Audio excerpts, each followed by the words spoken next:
Welcome to the Faith Today podcast, conversations inspired by Canada's Christian magazine. Hey everyone, my name is Karen Stiller. This Faith Today podcast will be a little bit different from what you're used to.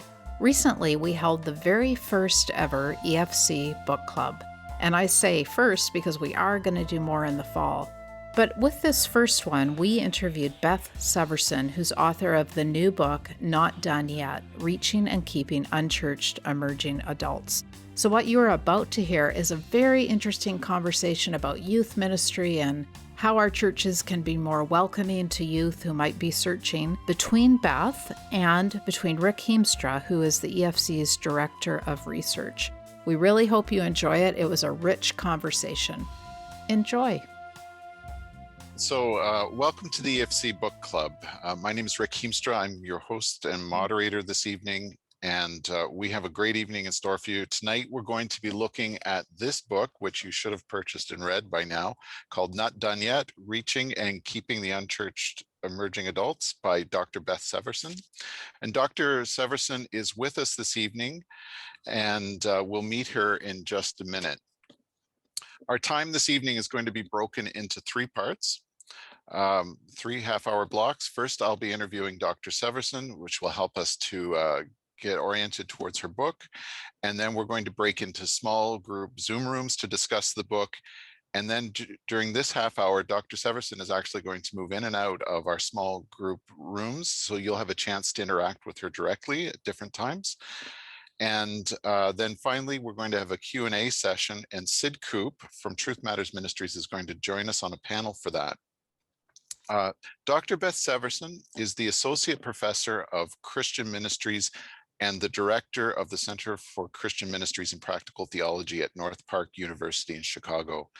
Previously, she worked as the Director of Evangelism for the Evangelical Covenant Church and as an Associate Pastor at churches near Kansas City and Milwaukee. Dr. Seversen, we're so thrilled to have you with us. Welcome to the EFC Book Club. Thank you for having me. So we have a lot to talk about, but just before we get started, could you tell us a little bit more about yourself than what people could glean from my introduction, and tell them, well, what do you like to do when you're not teaching, researching, or writing? Sure. Well, the number one thing I love to do is community.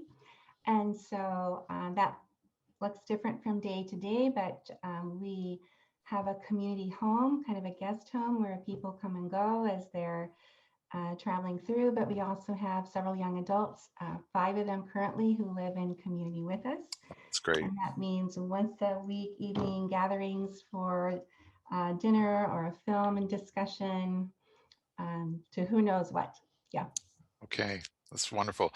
So we are talking today about your book, and your book deals with the demographic that we sometimes call emerging adults.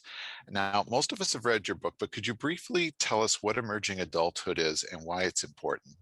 Sure.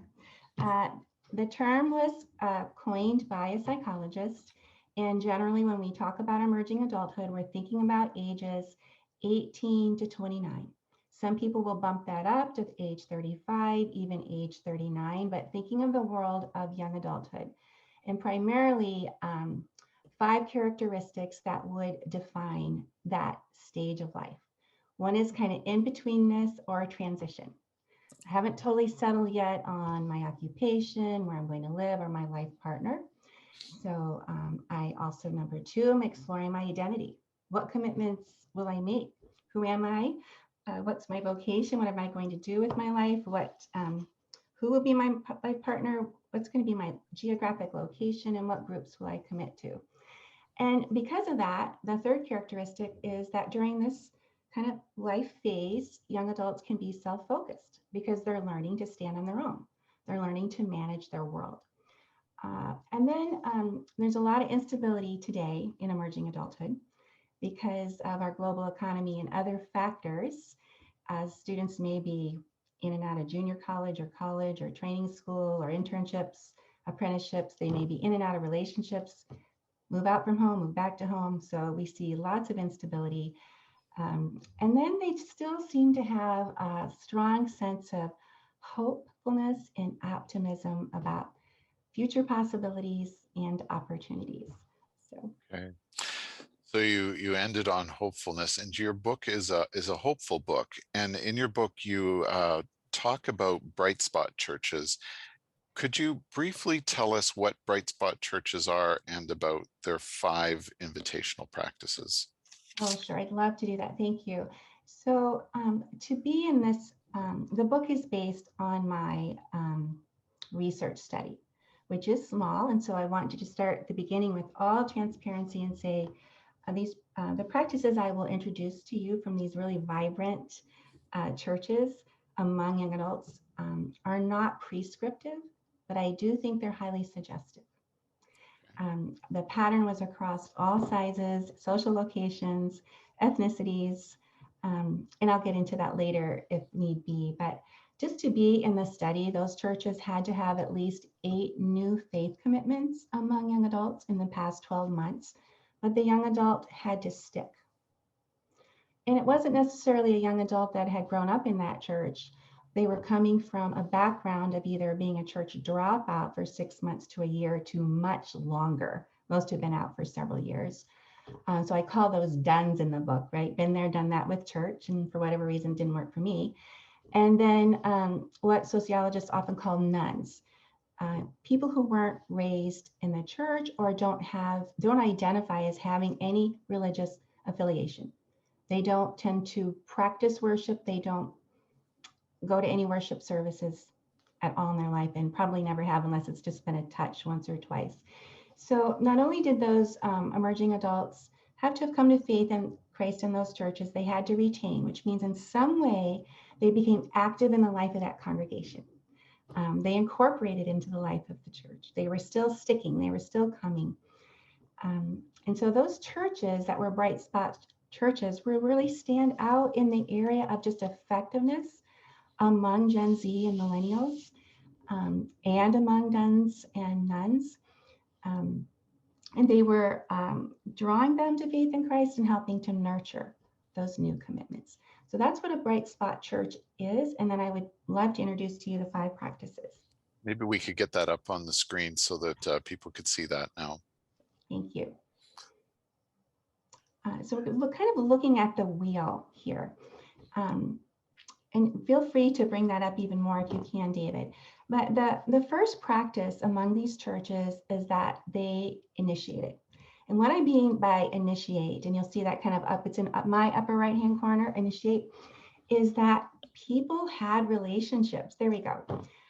Church members, church attendees, they had relationships with unchurched people, where they work, where they live, where they play and recreate. And it was a little bit more than just having those relationships. They were close relationships.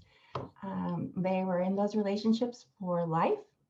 And in those relationships, they were not afraid to talk about their faith in natural ways. When it came up, they weren't pushy, but at the same time, they weren't reserved about communicating in ways that piqued curiosity. And also, I think, in ways that connected the dots for people.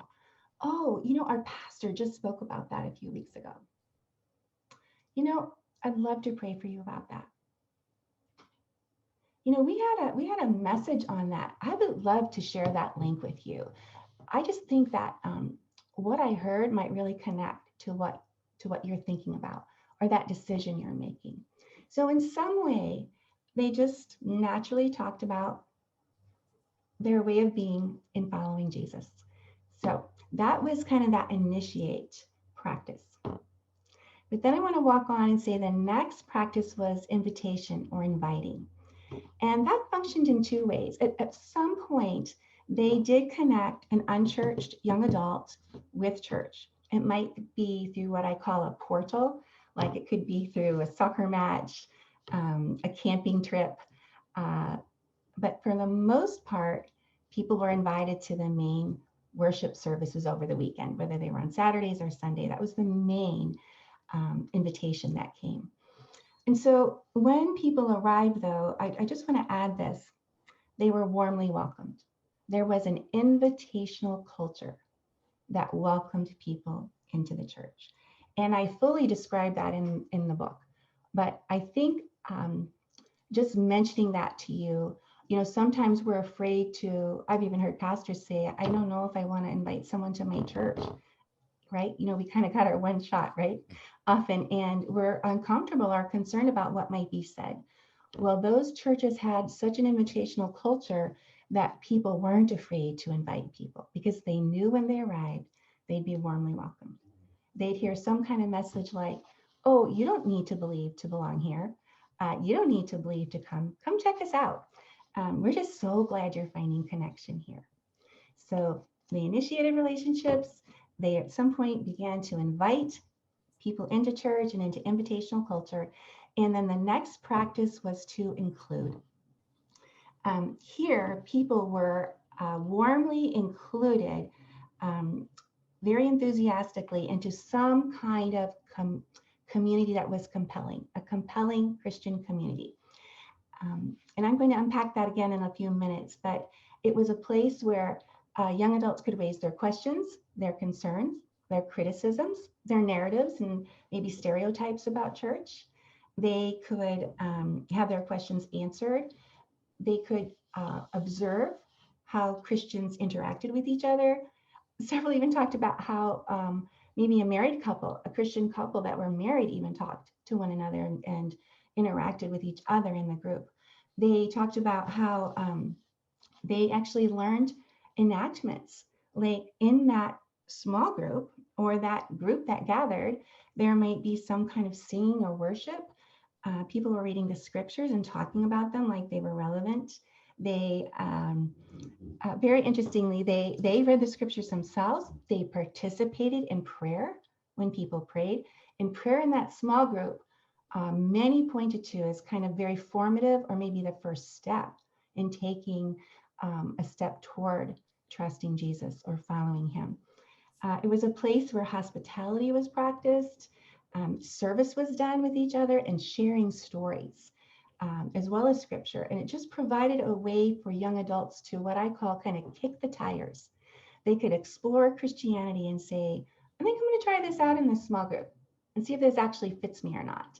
And whether or not I want to, this is like my sandbox, and whether or not I want to identify as a Christian as I'm out there kind of putting together my identity. This is a stop along the way. And this small group is really interesting. This community is really interesting. And I'm just going to participate and see what I think. I'm going to experiment. I'm going to experience it. And often in those experiences, they actually encountered God, which was so cool in the small group.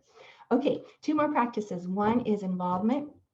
And keep in mind, these weren't necessarily all sequential. It's not like someone was included in a small group and then they got invited to be involved or to serve or contribute in some way. And I'm talking about contributing before fully committing to faith in Christ. Sometimes a young adult was invited first to be involved. And that might look like, let's see, hey, if you are enjoying this, why don't you come out Wednesday night? I help out with our youth group, and we could just use some leaders. If you want to come play sports, a pickup basketball game, we'll always be together. You're not going to be alone with anybody, but we sure could use you with our youth group. Why don't you come on out? Or it might look like Saturday mornings. We're doing, we're reaching out for those who are experiencing food insecurity. And we would love you to participate. If you have a heart to serve, you want to help, maybe you've never even done it before, but you just like to come and help, join us. We'd love that. And then finally, these young adults, these emerging adults, were invested in. And again, it might not be sequential, investment might come sooner, but certainly by the time they were in some kind of community group, could be a city group, just could be a group that just gathers once a week for a game night, or Frisbee. Sometimes it was a Bible study, but other times it was just a gathering, whatever it looked like. I'm thinking of a young Canadian girl who was in this study, and for her, it was a group of students, college and beyond, who got together for a board night. And that's why a board game night, excuse me. Big difference between board and board game night. And it was in that board game evening that she began to meet other followers of Jesus and became attracted. So that was kind of for her community. But eventually they were involved in some way. And then the church began to invest in the young adult. at some point. They got on their radar. And if they were in small group, people were saying, hey, let's go out for coffee. If they were helping in some way, they were appreciated. They were given some training materials or curriculum, or said, hey, we're going to all go to this conference or this retreat together. And suddenly the young adult is making all kinds of relationships. The people they're serving, whether it's a food line or a youth group, the people that are alongside of them as other leaders, they were never left alone as young adults to negotiate church or negotiate service of any kind. And then also in the pastor, many times it then got on the pastor's radar, and sometimes it might be the pastor first. And a pastor or pastoral leader or ministry leader would take the young adult out once every 2 or 3 weeks. They'd get together for coffee, a drink, a Coke, something, and begin to be mentored. It could be formally or informally. The last thing I'll mention before I pause is you'll notice the word immediately within the very center of that wheel. And that's because another pattern that emerged in this research is that the shorter the distance between practices, the more likely these young adults were to have faith commitments that retained. So sometimes I was talking to a young adult that was 3 months to 8 months attending that church. They're already in some kind of life group. They're already serving. They're using leader language. They may or may not even have been baptized yet. They may be co-leading a Bible study with someone. They may be an intern already, but that distance was short. So let me pause there. Right, that is so good. And later on in our breakout rooms, we're going to have a chance to talk about how we can incorporate these 5 invitational practices into our own ministries. Beth, you talked about how emerging adults need communities that they feel they belong to. And I remember I was in an English class somewhere where people mentioned that in English literature, you either have stories about people trying to run away from a suffocating identity, or then it swings to the other end of the spectrum and you have people desperately trying to find an identity. And it seems that we're kind of in the latter phase now. Why don't emerging adults feel like they belong? Such a good question. And I would say I can't answer all of that in a short time, but I'd like to mention some things that I think contribute to it. First of all, emerging adulthood is much different than young adulthood, perhaps 40, 50 years ago, or even 30. The economy is so different. It is so hard to land a good job and have job security, be able to rent a home, let alone home ownership. I spent the weekend with 5 young adults between 32 and 28 who are renting a home together, 3-bedroom ranch. It's just, life is so different depending on the community, of course, but in urban areas, at least in the US, and you'll have to contextualize everything I say to your situation, and of course, across Canada, right? It's varied. So I want to be cautious. So please think about, that's a great question for all of you to be answering. But what we see in the research is where identity exploration, the phase of identity exploration, generally took place in high school, and then it bumped into college for college attenders. There's probably only 40% of US citizens who go to college. So that's not the majority by any means. But 30 years ago, people landed, let's just say they got married at age, at least in the States, the average age for women was age 20 and for men was 22. Today, men are getting married at age 29 and women at 27. So part of that is those traditional markers of having a good job, finishing my education. Many people who do get education find out one education isn't enough. They're getting a master's, or then they're going on and getting training in coding school, or whatever it is before they can get that job. And I could give you several stories out of my own research where that was very true. And I give some of those stories in the book as well. Or people land jobs they just cannot stand. So young adults also don't keep jobs as long for several reasons. And it's hard to find a job when boomers aren't retiring. And there are just so many factors to what's happening. So it's very, very different than what it looked like for us. And we can make assumptions about them like they're lazy or why don't they get a job? But you're not going to find any kind of that bashing in my book, because I really admire these young adults so much. They are trying to find a place in our world and to contribute significantly. They have aspirations towards morality, towards contributing and giving back to the world and making it a better place. But they're having difficulty reaching those aspirations and landing. So I could go on and on, but I'll just pause, Rick, because I know we have several things we want to discuss. And will you please add on to that if you see something I'm not mentioning, or even if it's from the book and I haven't mentioned it? Well, let me pick up on something you talked about, morality, and in your book you write that you believe that young adults are looking for people to help them reach their moral aspirations, which is really interesting because in other contexts we've heard that morality and judgmentalism, they get put together, but there's something different going on here. What is different in this emphasis on reaching their own moral aspirations? Mm-hmm. This is something in this research studies, not just this one that I've done, that I've seen and read and heard repeatedly.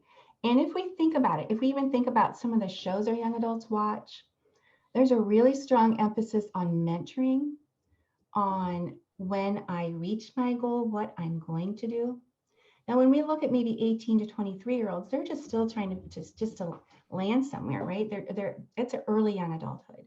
And many do have aspirations to contribute, but most of them are just at a place of just trying to manage my own life now. But as they're growing older, they're looking for places to give, but they just don't always know how to connect to those places. And they're suspicious of some of the institutions and advertisements about, they want to know, is it good? I think what we can miss as Christians is that young adults, even if they are not believers, have a moral compass. It may not look like ours.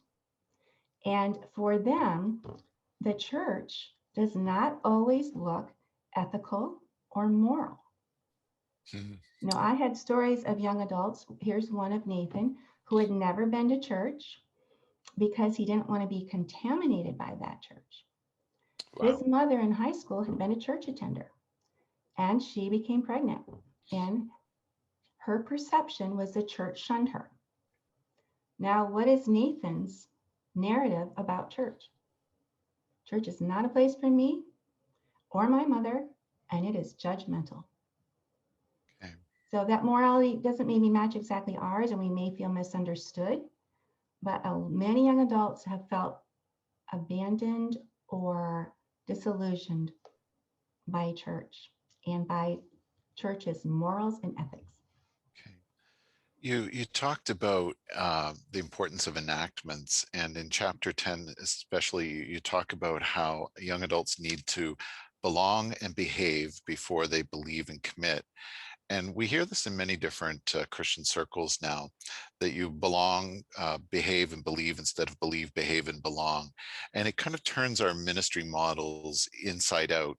And I was wondering if you could talk about why this is important and what has changed in the culture, because I'm making the assumption that there was a time when the old ways worked, and I'm trying to understand why the old ways don't work now. Sure. It's such a helpful question, Rick.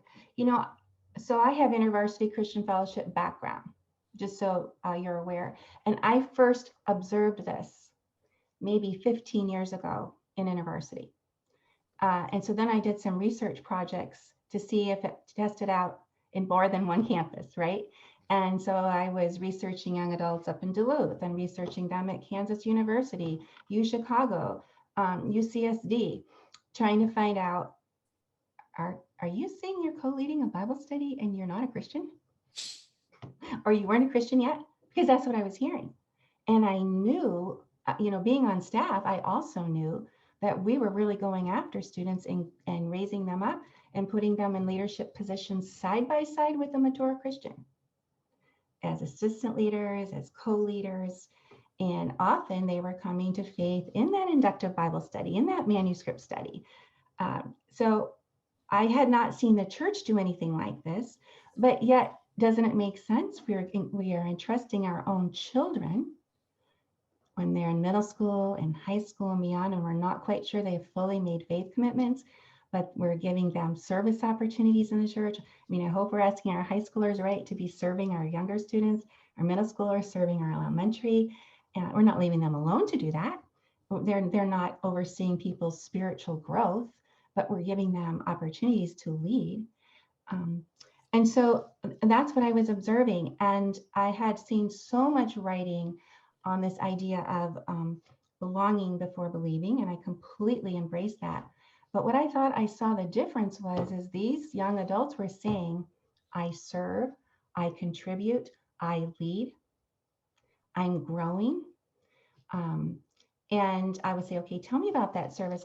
Oh, I'm teaching. So here's Brooke, and she was a bartender, and she started coming to church in August. And by October, she was invited onto the church's 2020 vision team, serving with her pastor and others. By January, she was co-leading a Bible study for young adult women her own age. Bartending in August with no personal faith that she was aware of. And sometime along here, she is transforming in her journey, which as I'm a conversionist, but I really do believe it's a journey today more often than that point in time. At some point, people transform from the kingdom of darkness into the kingdom of light. Absolutely. But we don't always know exactly when that is. And so sometime on her journey towards trusting and following Christ, she is already serving. She gets baptized later, like February or March. So, at that point, and even hear me, I wasn't saying, oh, this is right. It's just, this is what I'm observing. Right. When you get to my last chapter is where I engage the reader to say, now I want you to be the armchair theologian. Now we've observed what's happening here. Why is it happening? How is it happening? What's contributing to it? And now we want to put on our biblical theological lenses and ask, should it be happening? Is there anywhere in the scriptures that this doesn't set right? And if we come to the place where we say, we're not really seeing anything that's moral, that's extra biblical, there seems to be a movement of the Spirit here. There's no flags coming up except, don't let that person lead alone, and don't let them handle God's word alone, right, before they're too young. So please hear all that. There's a little bit of risky behavior in the sense that the church is taking a big risk on young adults who may fail morally, and the young adult is taking a huge risk because they think that the church often is not moral. You are right-winged politically. You do not care about the LGBTQ community of homophobia. You just want everybody saved, and you want to talk about it your way and only your way, and you're just not willing to shift.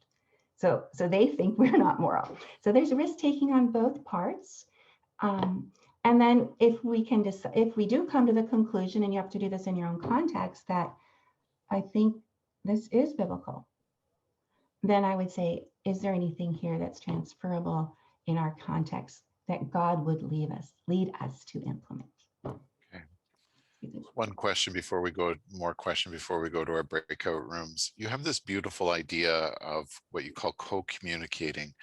What is this, and why is this important for churches and for young adults? What do you mean by co-communicating? I do think this is one of those timeless principles of outreach that many people have used so well. And that is when you are able to communicate to both Christians and those who have not made faith commitments yet in a way that communicates clearly, that's not confusing, that is not using jargon people are uncomfortable with or don't even understand. And I'm going to just give you an example, because this is also from all my pastor interviews. The book is, interviews from young adults who came to faith in Christ and from their lead pastors. Okay. So it's very interesting to hear their stories, how they fit together. So let's say this is my Bible. But anyway, I'm the pastor, and it's Sunday morning, and it's still great to see everyone here today. And, you may be asking why we are going to look at this ancient book. It's millennium. It's old. But it's because people over the last 2,000 years have found hope here, and comfort, solace, and wisdom. And so we're going to look at it again today for just those reasons. So good. So notice I didn't say we're going to study it.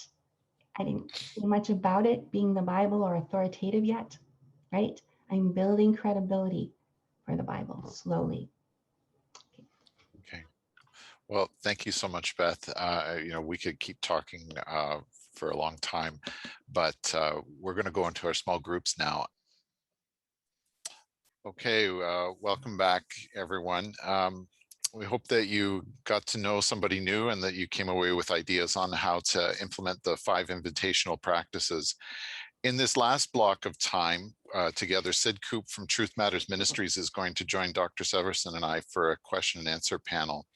So for those of you who don't know him, Sid is the executive director of Truth Matters Ministries and the youth worker community.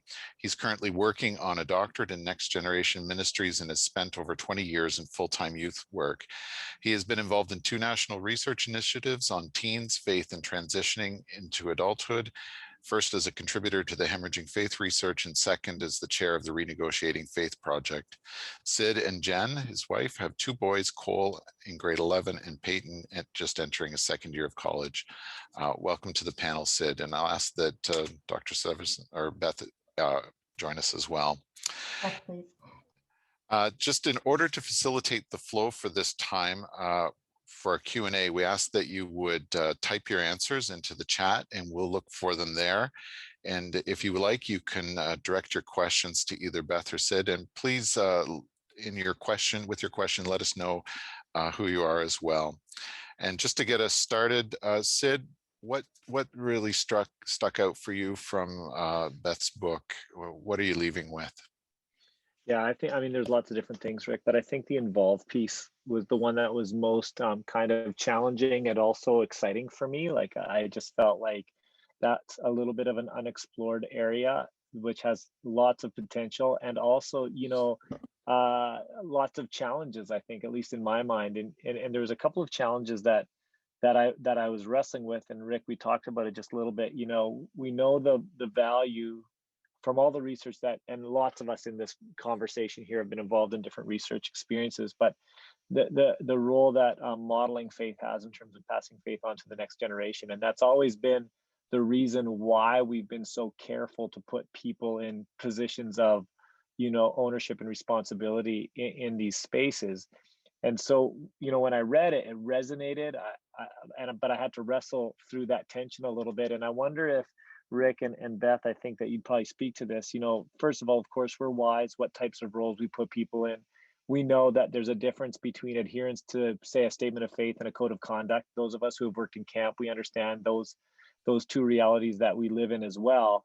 But I wonder if, what we're actually modeling when we allow people to contribute from their place in their journey, authentically and honestly, if that's actually the more powerful modeling than, and I'm not belittling, our faith journey or the morals that we live by or those sorts of things. I don't want to belittle that, but there might be something greater that we're modeling to the next generation and, culture at large. And I think especially when I think about functioning in a cynical culture, moving more towards invitation as opposed to confrontation I think is really important in removing some of those faith barriers. So, Beth, I loved it. I'm wrestling with it.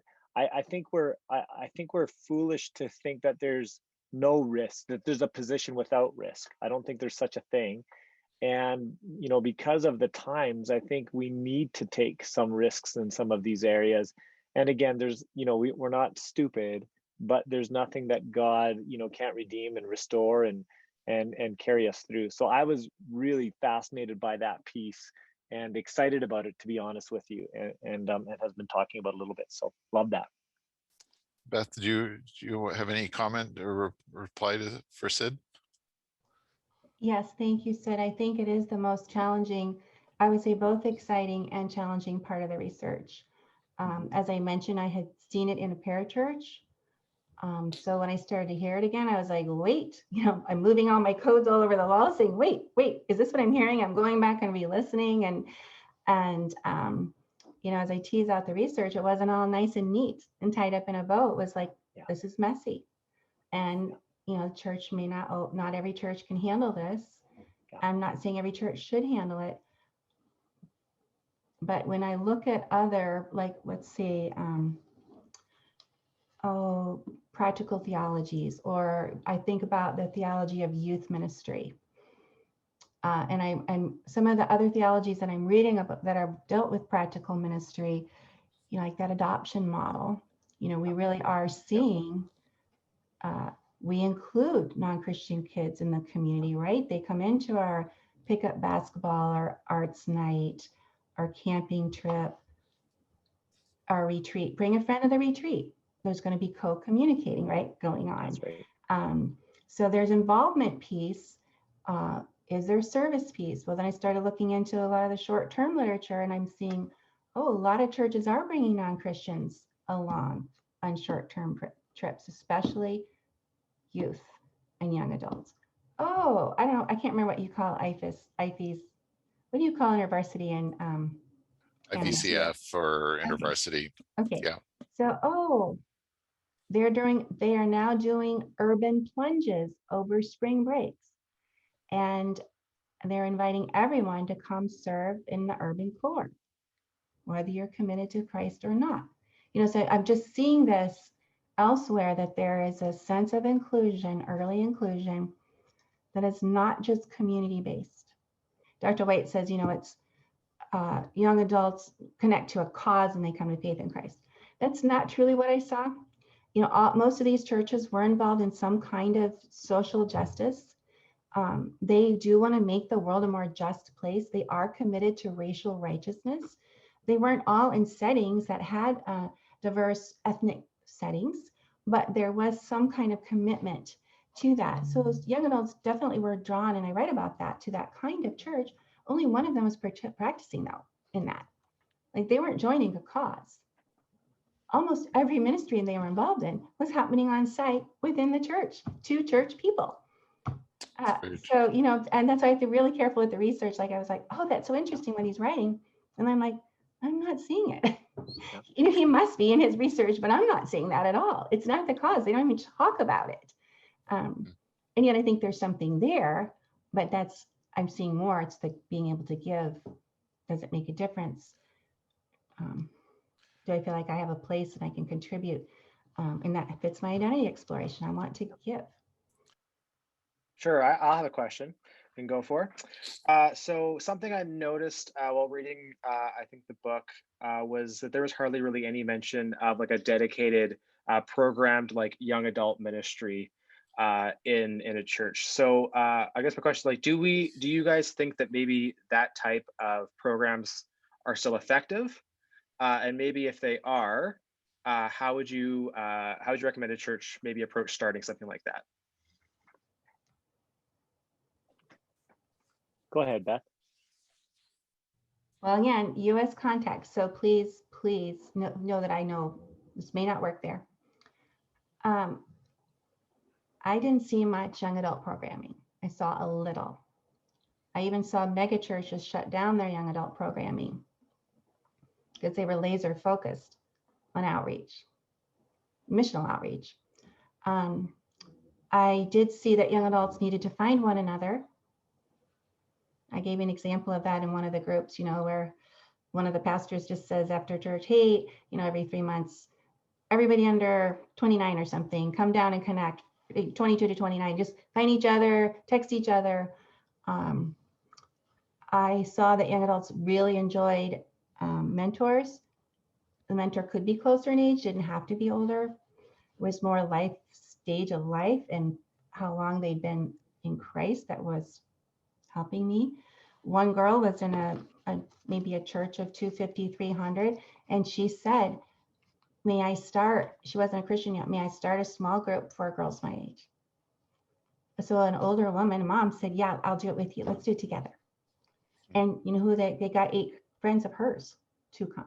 But then they could put it up in a bulletin and say, anybody else want to join us? Or online, right? So it really wasn't like everybody had these great programs. There were a few churches that had great programs, but most of them did not have them. Beth, it's interesting in our work with youth ministries. One of the things that we've seen and that I've personally experienced is that the most vibrant young adults ministry is often people who are volunteering in the youth ministry. So they're actively contributing.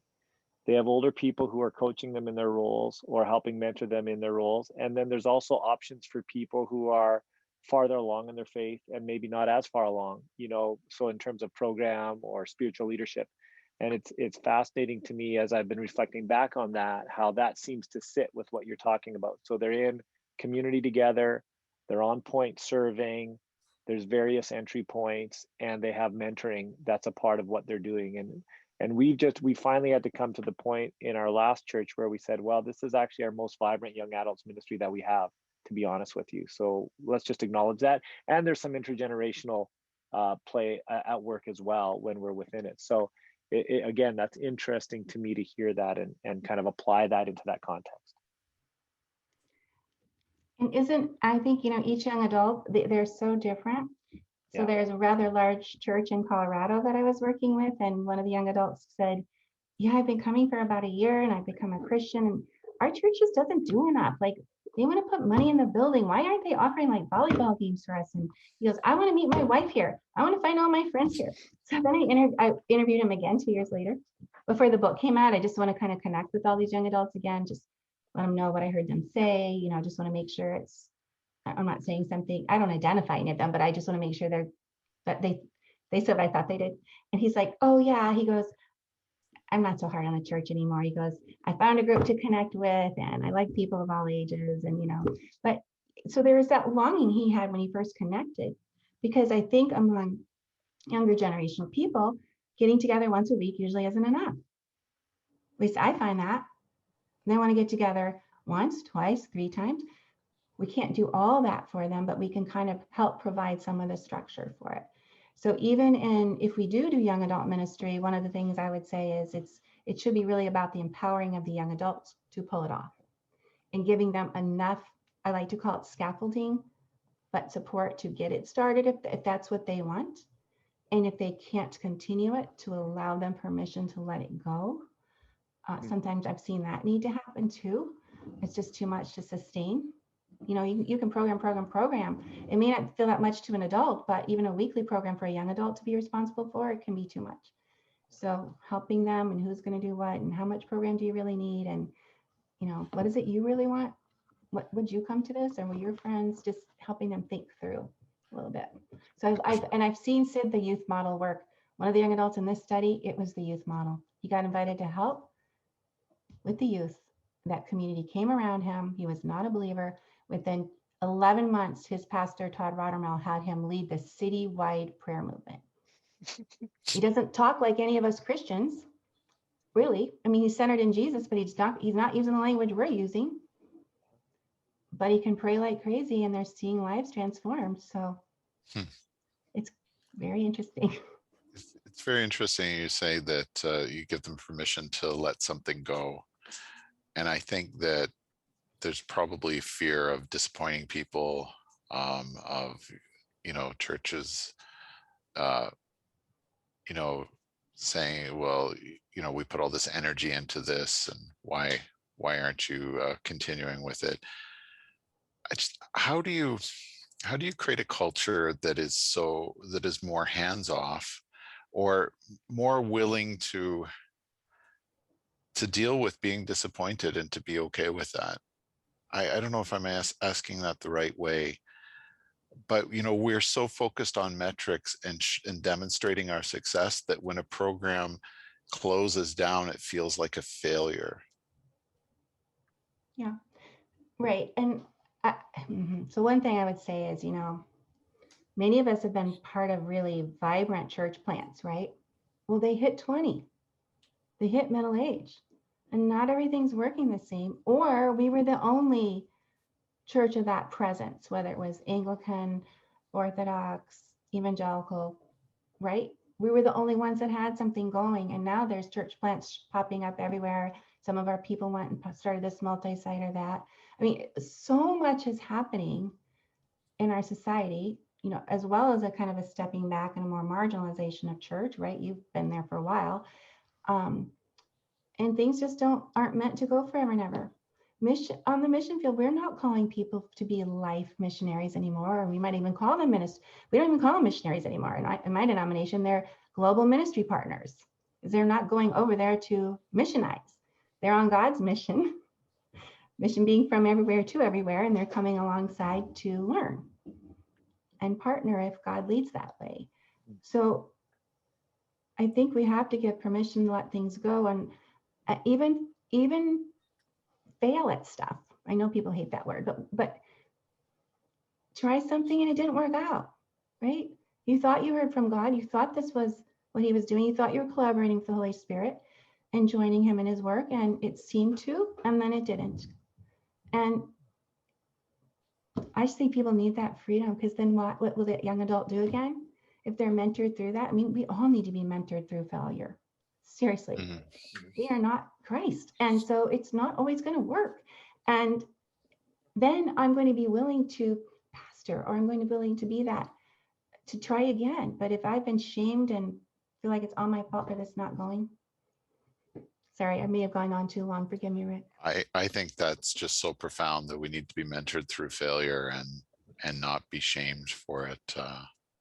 That's so powerful. Anybody else that we haven't heard from yet that have this question, either for Sid or for Beth?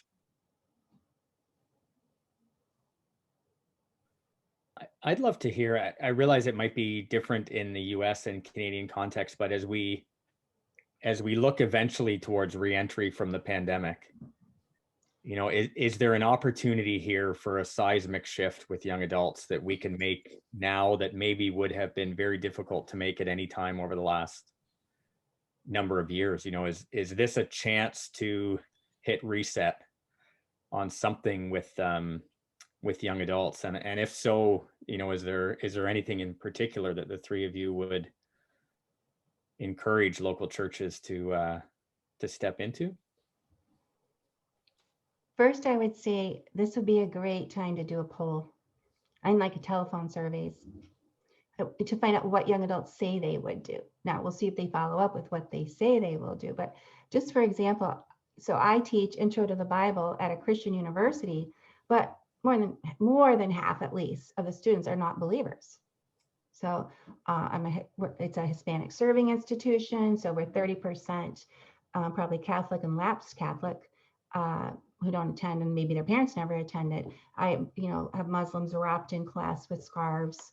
It's just fabulous, and they're all learning Intro to the Bible. I mean, it's like the best place in the whole world you could be ever. And so I've got a young man who grew up in a Christian home, and he's decided he's an atheist, and he's in my John class because they also have to take a second Bible course. And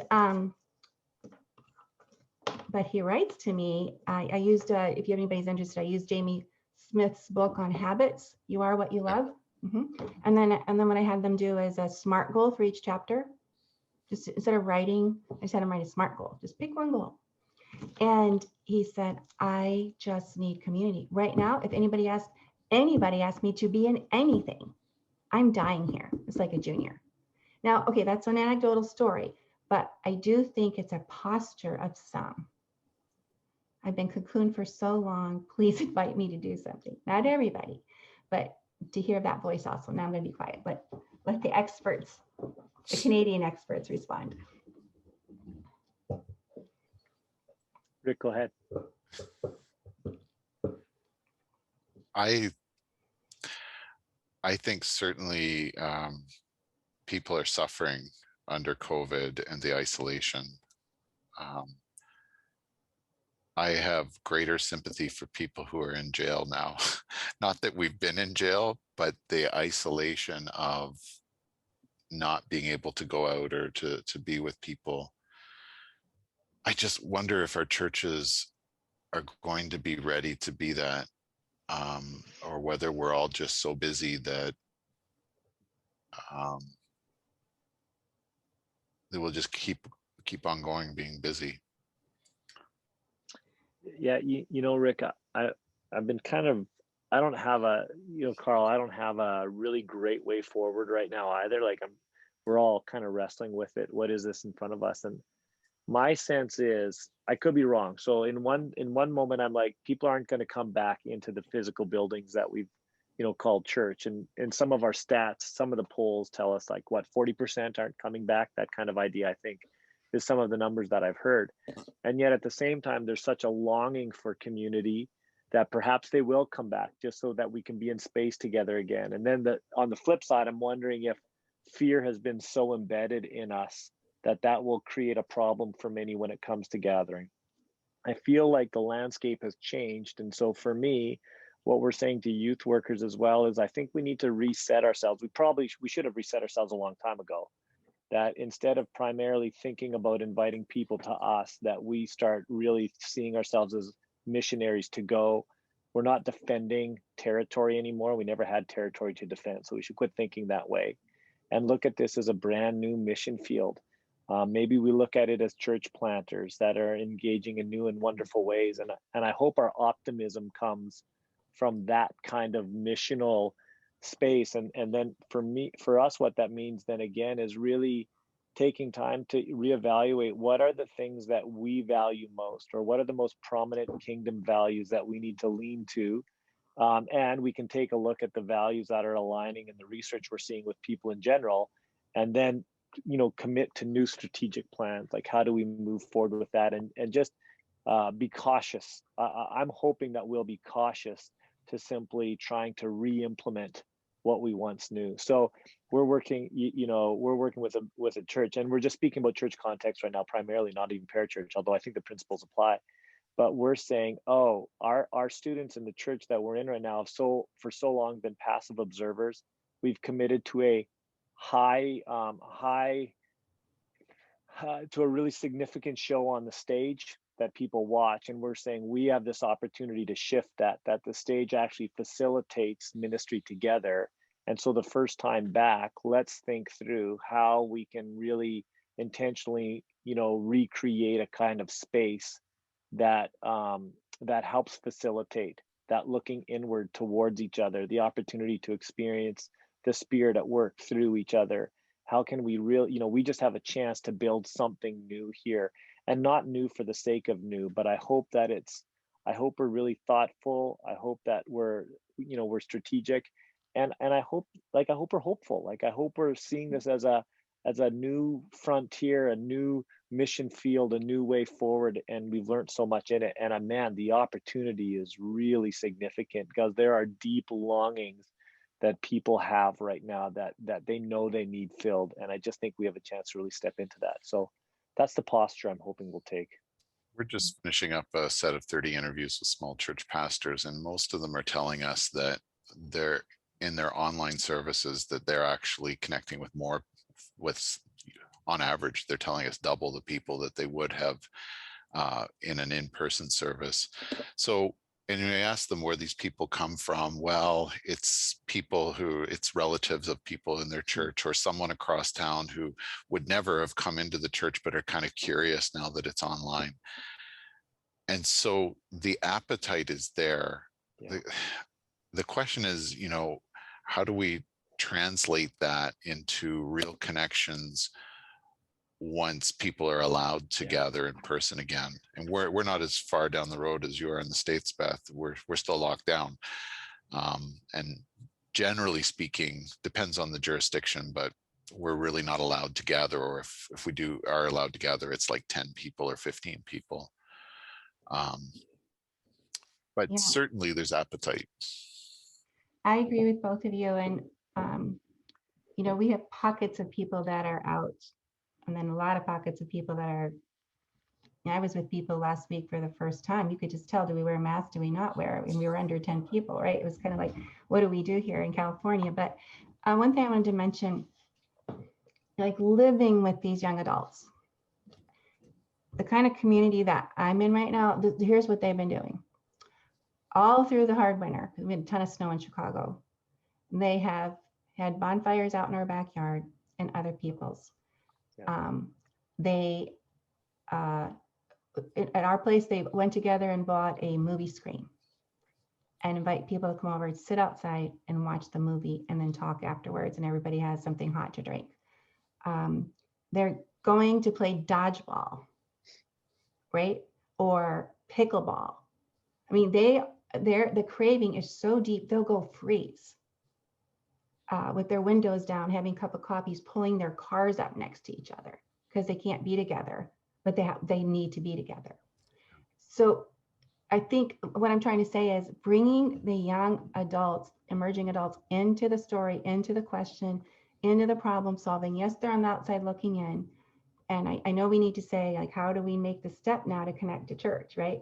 They're there and it's going to open up. So what will those steps be? But maybe involving them, whether it's questionnaires, having time like this, with just not overwhelming them with just a few of their friends. Hey, we'd love to get together, pick your brains. What are you guys thinking it would look like, even if you only have a few of them, but starting with whom you have and what will work for them. Because they're figuring it out, many of them. I mean, they're hurting, but they're trying to find ways to survive. We are coming to the end of our time, and as we come to the end of the time, I'm just going to ask Sid, and then we're going to give the last word to Beth. But what kind of closing remarks or thoughts about the book that we've talked about tonight, Sid? Yeah, I mean, just for me, it gives me a ton of hope, and I think for me, hope is found in a way forward, a next step. So much of the research I think that we've seen over the last number of years about decline in church and decline in so many areas, this was to me just refreshing, life-giving, and I'm excited about, like, man, there's so many things that we can do to continue to grow in reaching the next generation. So I feel very hopeful coming out of this book, and lots of things that we can lean into. So very thankful for it. And Beth, as you make your closing remarks, maybe you could also talk about some of the other ways that you work with churches. Oh, sure. I think one of the comments I would want to end with is that young adults are open, open, open. They like their parents, research tells us, and they like adults. They may be in self-selected affinity groups, but it doesn't mean they want to be there, or that's all they want. And instead of taking a step back from them, I just would encourage all of us to lean in. I ask them, include them, involve them, and that initiate, we're all kind of afraid, but encourage our congregants to be smiling, warm, have a question or two for a young adult, and for leaders to really include them, whether a Christian or not, and finding out, is there any way we can serve you? What is it you need? And we may find out it's not even on our radar. We would have never thought about that, but sure, we could do that for them. So just be encouraged, I would hope, by their openness in wanting to connect to older adults. Okay, I would just love to make myself available to you. If you're you'd like to read the book with your parachurch, your church staff, a small group, and you would like to invite me for half hour, an hour. Maybe after this, you don't want to invite me at all. But if you would like to, I would love to be available to you. It's at no cost, just happy to connect. I always learn something when I'm with others. So it just truly benefits me, as hopefully it benefits you. But, I'm just saying I'm available. I'd love to do it. Well, that is the end of our evening. Thank you to our panelists, to Sid, and especially to Beth for joining us this evening. I really enjoyed the book and enjoyed having an opportunity to discuss it. We'll let you know about our next book and meeting in the EFC update and through our social media channels very soon. Thank you, everyone, for coming, and good night. Thanks so much, God Rick. bless Thank you, Beth. everyone. So good to be with you. Thank you for having me. Bye.